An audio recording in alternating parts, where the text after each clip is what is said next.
the more complex tests that we use. So we're going to start off with this first one with the feet about shoulder width apart. Now we're going to want to keep that standard for retesting purposes.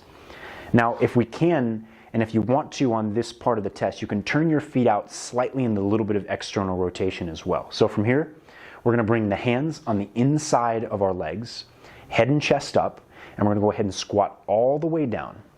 And now there's a few things we're going to be looking at here. Number one is we want to get to parallel here 90 degrees. Number two is we want to make sure that the knees are not deviating inward. They're staying in line the entire time. Number three, making sure that heels stay on the ground.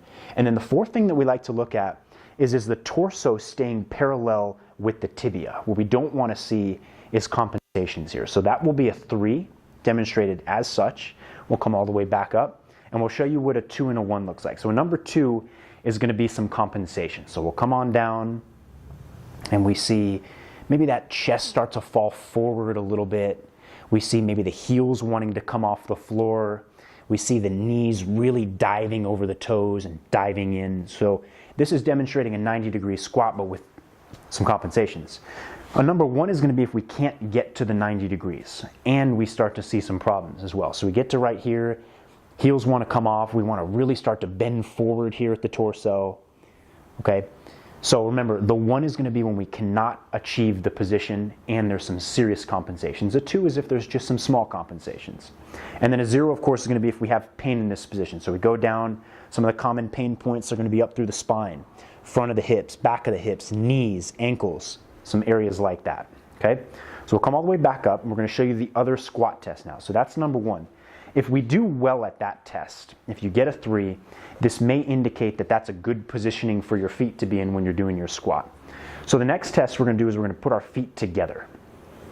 And we're going to have our hands on the outside of our knees. And we're going to go into the same test.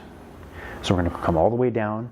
Again, looking for that parallel, maybe just a little bit over it. You can see the heels on the ground, hinging through the hips, torso parallel with the tibia. Come all the way back up.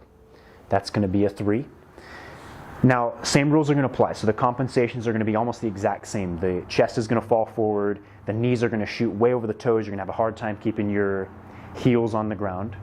So these are going to be the compensated tests for this. Now, what's so good about this is, again, same thing with the 0 for pain and the 1 with more compensations. But when we do this squat test, what we're looking at here is with the feet apart. If we squat significantly better with the feet apart than we do with the feet together, that's an indication that our squat should be done in a little bit wider stance, maybe with a little bit of external rotation as well. So we're getting 2 pieces of information from this assessment. 1 is how well can we squat, and 2 is how should we squat in terms of the positioning of our hips.